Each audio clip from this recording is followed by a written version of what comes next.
something to observe is that men do not tolerate silly behavior like women do. You won't see a man doing some dumb stuff and man be rallying behind him, says, "You go, man, go do that thing." No man gonna be rooting on him like, "Yeah, you go do that thing." You don't see that in man culture. Women are quick to point out that men do some heinous crimes, and we can't deny that that's occurred. But I've never seen a man do something so heinous and gets convicted, and a man be in support of the man. I've never seen that. Men, when they hear something, even in private conversations, men, I'll be like, man, if a man says, "Man, I cheated on my woman," like, "Man, why you do that? She's a good woman right there." That's how men talk. Why you gonna do that to her? She's a good woman. You got yourself a good woman, right? That's how I grew up. Okay, men do not go around saying, "Yeah, I'm glad you cheated on that bitch. She was a bad." No, men don't move like that. But look on the women's corner. When you look at the women's side, you see a woman will say, "I got rid of my good man," and the girl's like, "Yeah, girl, you deserve to be happy." They don't need no details. They don't need no further details. And that just shows how decayed the society has gotten. The decay is so strong. It's like your tooth is so decayed to the point that it needs to be removed. You can't salvage that. That's where it's at. Really, that's where it's at. Because if you think about words, back in the day, you had slut, and then they're like, no, that's slut shaming. And then girls, what they do after that? What was that girl? Amber Rose. She's like, "We're going to do the slut walk. We're going to parade ourselves."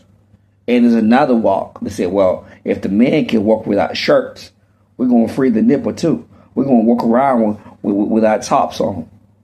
Men don't do the equivalent of what women are doing to degenerate the society, to break down the society. So there was the slut walk. You had to ban the word slut shame. You slut shaming there, and then you had the what's the other one? Body positivity.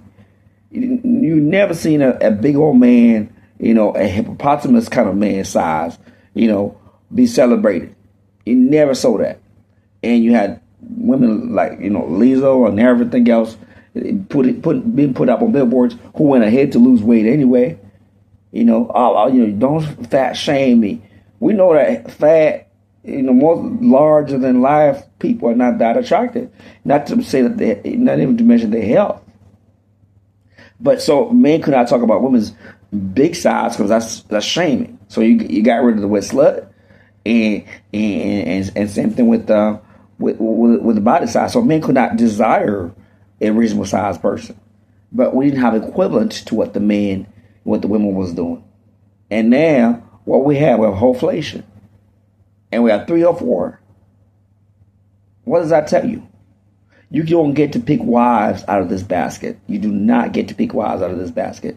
If there normally you find somebody in the field, it's like you're in the field of wheat, and everything look the same, and you will find and your little rabbit just jumped out of your arms, and he's running around, and you try to find it.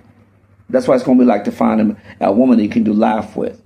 I won't even talk about marriage in itself, but if you have women who are being coded by, like the programming coding, who are being coded by, body positivity, she can be fat if she wanted to, no accountability, you can't slut shame me. I'm allowed to do whatever, my body, my choice. She can abort anyhow, and the men are supposed to pick from this batch.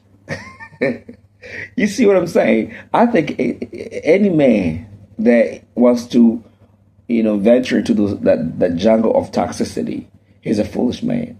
Because, what is there to solve? Like, women got multiple partners, and while they're searching for a boyfriend or something, is out of desperation, not of genuine desire.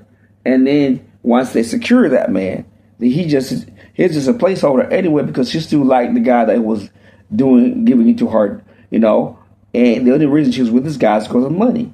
So it's not looking good, really.